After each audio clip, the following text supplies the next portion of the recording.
Hey, what's up guys? Keith here again. This is a 2024 KLX 300. I got the Tusk Traverse bags, and I do like them because they're lightweight, they're small, they're inexpensive. I'm not going on big long camping trips with just my bike only. If I'm going to go camping, I'll take my truck and then I'll bring my bike within the truck and then go hit the back roads and that type of thing. But for me, this works out perfectly for the little bit that I have to carry when I go, maybe like a 50-mile round trip. 10 miles on the pavement and then a bunch of desert driving. So I do have some extra tools and things in here. There were two concerns that I had with this. The first one being that they seem to shift around a lot. These straps, this one keeps the bag from sliding forward, this one keeps it from sliding backward, and these ones obviously hold it up, but there's nothing to hold it down, so if you go over a bump, then it wants to flop up. That was one concern. And the second concern was right over here, that it was too close to the exhaust. So I'm just going to show you the really simple, easy things that I did. I just went zip tie happy.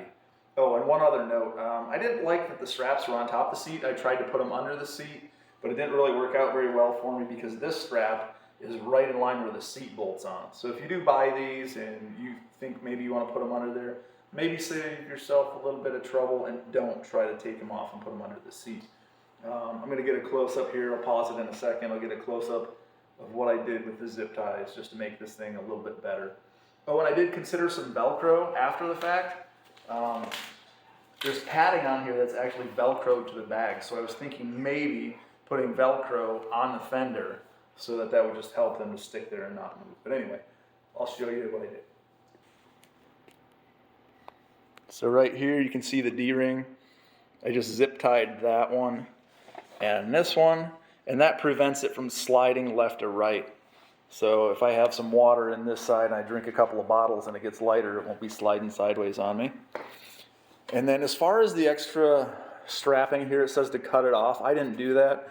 I just went across underneath, tied it to the other side to give it a little bit of extra support. And then same thing here. I didn't cut off the excess. I just zip tied it just because what if I want to use these on something else? So underneath here on the exhaust side, there is a heat shield that you could buy separately. This foam was really concerning me because it was like really close, within a ½ inch of that exhaust pipe, and I thought eventually that's going to melt. So I just, I did some redneck engineering here.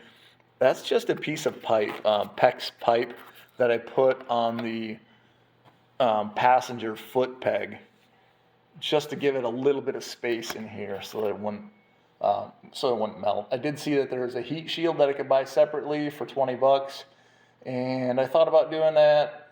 You know, it was kind of after the fact, but I just put that pipe on there for now. I might buy the heat shield, I might not. I rode this last night for a good ½ an hour, rode it pretty hard, and there was no issue with heat at all. I wasn't concerned about that. Let me show you the other side. So here's the other side. There's a hole that's drilled right down here in the frame already. I put the zip tie on there because, as you can see right in here, there's a piece of metal here that's not incredibly sharp, but sharp enough that I thought it would chafe through if it go bouncing down the trails for a while. And that's pretty much it, fellas. Pretty simple. I did mess around for a long time with these. I got a little bit frustrated because it doesn't exactly fit, perfectly like you want it to. I thought the straps here would be a nuisance, but I don't even notice them when I'm riding. I do bump up against the bags if I'm standing straight up on the bike, like if I was stopped at a stoplight, wanted to stretch the legs. But other than that, they're really good. I went over a bunch of speed bumps, 40 miles per hour, and they didn't shift around. So I think it's going to work out for what I'm doing. Thanks for watching, guys. Like, subscribe, share, whatever. And thanks for supporting the channel.